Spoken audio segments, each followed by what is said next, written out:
अब एक्शन की बारी ये तो ऑडियंस बताएगी वो कितनी बॉल कैच कर रही है तो पता पड़ेगा। सत्यार्जुन की बात करूं जी, पहले से बहुत दूर है जी, पहली वाली से, बिल्कुल, लेकिन फिर भी नया अंदाज है, जी, नई चीज है, जी, नया कहने का अंदाज किया है जी, रामगोपाल वर्मा जी। आपकी तरफ से क्या नया देखने को मिलेगा? सब कुछ नया है। ऑडियंस पहली बार मुझे देखेंगी एक किरदार प्रस्तुत करते हुए कैमरा के सामने। सो ये किरदार बिल्कुल अलग है, ना ही ये पहली वाली से इसका कोई भी नाता है, कोई भी रिलेवेंस है, ना ही किरदार को लेकर, ना ही कहानी को लेकर। It's not a sequel, it's not a prequel, it's a totally different script. वो कहानी थी एक किरदार के बारे में जो 1998 में बम्बई शहर आता है और किस तरीके से उसके साथ कुछ ऐसे हादसे होते हैं कि वो अंडरवर्ल्ड की तरफ रुख ले लेता है। ये किरदार 2013 में बम्बई आता है और एक प्लान के साथ आता है, एक मोटिव के साथ आता है। इसके काम करने के तरीके अलग हैं, इसके आइडियाज़ अलग हैं, इसका स्ट्रक्चर अलग है।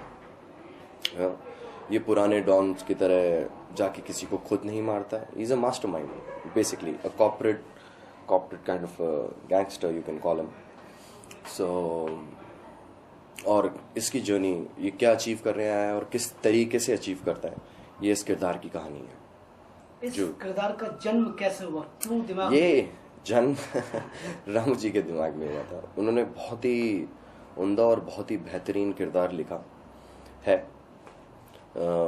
एज एन एक्टर मैंने कभी इस तरीके का किरदार ना ही देखा है और ना ही सुना है। जब मैंने पहली दफ़ा ये किरदार सुना, लाइक कि ऐसा भी हो सकता है, क्योंकि ये एक रियलिस्टिक कैरेक्टर नहीं है, ये एक फिक्शनल कैरेक्टर है। It's a futuristic film, not in a sci-fi manner, but it's a futuristic film. ये किरदार उन्होंने क्रिएट किया है और मेरे लिए सबसे चैलेंजिंग पार्ट था कि उनके विजन को मैं कैमरा के सामने एकदम जिस तरीके से वो देख रहे हैं मैं प्रस्तुत कर पाऊँ। रामू सर का अंदाज एक बहुत ही निराला है। वो उन्होंने जब भी अंडरवर्ल्ड के ऊपर कोई फिल्म लिखी है, लेकिन उनकी स्क्रिप्ट को लेके एक्टर जो थे अपने कांधों पे आगे बढ़े हैं, तो वो बोझ कहीं ना कहीं महसूस हुआ शोल्डर पे कि रामू वो सर के बोझ मुझे रामू जी ने कभी महसूस होने ही नहीं दिया।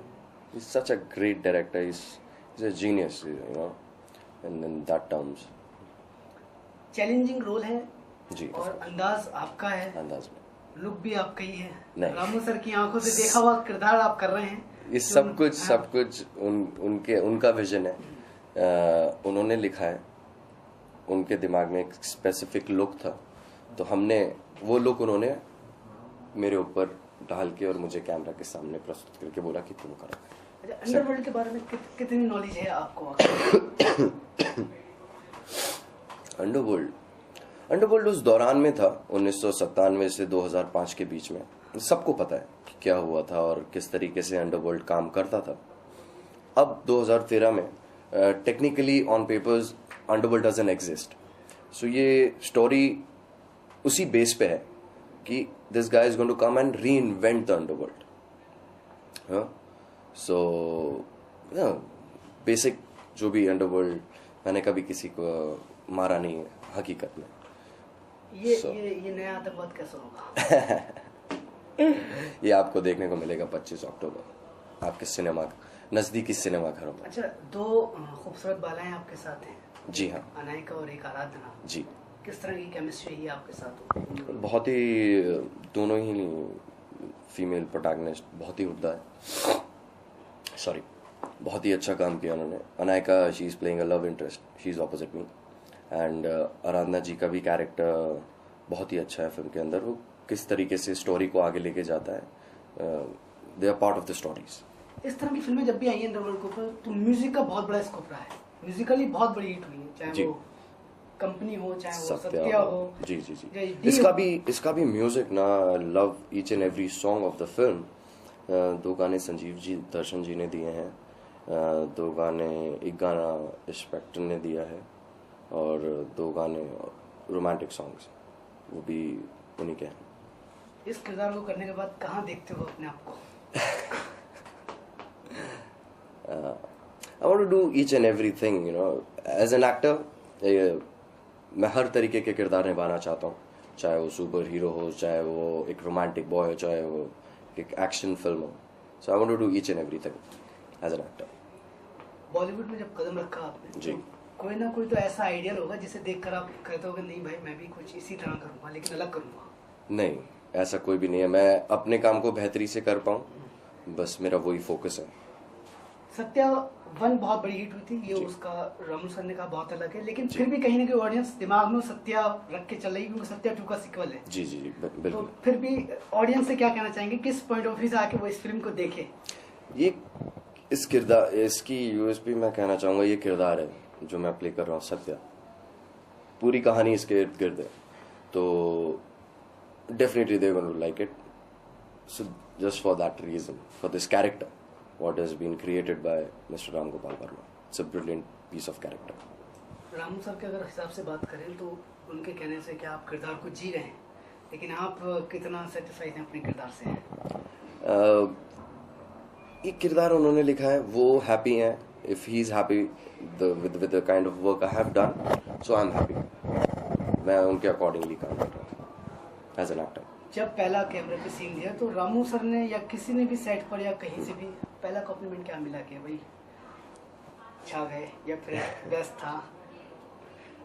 Everybody was happy. Everybody was happy and they were satisfied with the kind of things I was doing. मैं जितने भी capability है and I'm doing my best. I'll do my character. I'll do the part with complete honesty and complete conviction. वो ही मेरा aim था। आपको नहीं लगता आपके किरदार की बहुत ज्यादा तारीफ हो रही है? और कहाँ जिस तरह से सुनी कहाँ आपने ये तारीफ? नीचे तक इंटरव्यू लेते हुए आ रहा हूँ नीचे तक तो काफी सभी लोग तारीफ कर रहे हैं, मीडिया में भी काफी लोगों ने बातचीत की, तो जी रहे हो आप किरदार को। तो कहीं ना कहीं ऐसा लगता है फिल्म सत्या 2 के बाद लाइन आने वाली है फिल्मों की आपके पास? इंशाल्लाह। But all credit goes to Ramu ji. उन्होंने इतना बेहतरीन किरदार लिखा and he is chosen my face to project it. So ये उनका विजन है, मैं तो बस I was following him. Film Satya 2 में एक सीरियस के साथ साथ कुछ रोमांटिक सीन भी देखने को मिलेगी। ये आपको 25 तारीख को पता पड़ेगा। फिर भी दो एक्ट्रेस है और आप हैं, तो किस तरह का कॉम्बिनेशन है? जैसे कि इन्होंने पूछा किस तरह का केमिस्ट्री है? एक किरदार है, फिल्म में अलग अलग किरदार हैं। She is playing loving lady, oh sorry, Anaika, she is opposite me and the other girl is a character again. वो स्टोरी किस तरीके से आगे फॉरवर्ड उनके किरदारों के थ्रू होती है, that's the journey. अरे आपके हिसाब से यूएसपी पॉइंट क्या होगा, स्क्रिप्ट, राम गोपाल वर्मा का डायरेक्शन या तीनों जलवागर होने वाले एक्टर्स का एक्टिंग? रामू सर का जलवा जलवा जी। स्क्रिप्ट बहुत बड़ा मायने रखती है, स्क्रिप्ट बहुत बड़ा 100%। मायने रखती है, तो कितना क्रेडिट देते हैं आप राइटर को? रामू सर ने ही लिखी है स्क्रिप्ट, उन्होंने ही कंसीव किया है इस कैरेक्टर को, उनका विजन है ये character. So everything is whatever he has done. On set कुछ ऐसी घटना या कुछ ऐसा सीन जो आप हमारे साथ शेयर करना चाहेंगे कि वहाँ पर हंसी आई या फिर इमोशनल हो गए सब लोग, या किस कोई सीन ऐसा फिल्म की शूटिंग के दौरान कि तालियां बजी हों या सब इमोशनल हो गए हों या फिर हंसी का एक माहौल बन गया हो? Shooting this climax scene, so intense and a very serious scene. So 2 minute के लिए सब कुछ साइलेंट हो चुका था सीन खत्म होने के बाद भी। So that was a good memory and everybody was clapping. So film में कोई ऐसा डायलॉग या कोई ऐसा वर्ड जो बहुत ज्यादा हावी हो, जो जिससे लगे कि नहीं इस फिल्म को देखना है, वो क्या है? कहानी का बेस है ताकत की असली पावर, इसको छुपा के रखने में। 25 अक्टूबर को आपके सिनेमा करोगे। ये अपना डायलॉग था। अच्छा, फिल्म 25 अक्टूबर को सिनेमा बॉक्स ऑफिस पर जलवागर होने को रेडी है। ऑडियंस से क्या कहेंगे, क्यों देखने जाए, क्यों जेब से पैसा निकाले वो बॉक्स ऑफिस पे जाकर? बहुत ही रामू जी ने कैरेक्टर लिखा है, उस to see that character, you know, it has done with complete honesty and complete conviction. So I am sure they are going to love it.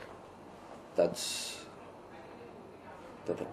Thank you so much. जहाँ एक तरफ ग्रैंड मस्ती जैसी film जो कि box office पर बहुत ज्यादा हिट हुई है और एक तरफ सत्या 2 है, तो इसके बारे में आप क्या कहना चाहेंगे? जो ऑडियंस को मतलब किस पॉइंट से उसको हिट किए और किस पॉइंट से उसको हिट करना चाहिए as a point of view public audience?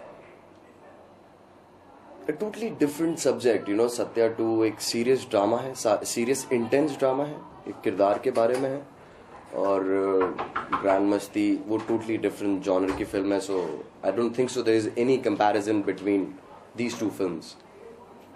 आज अमिताभ बच्चन का बर्थडे है, तो उनके लिए आप क्या कहना चाहेंगे? Oh, I wish him 100 more years, and he's the greatest icon. He's the greatest actor in this country. So I wish him all the very best and very happy birthday. Thank you so much.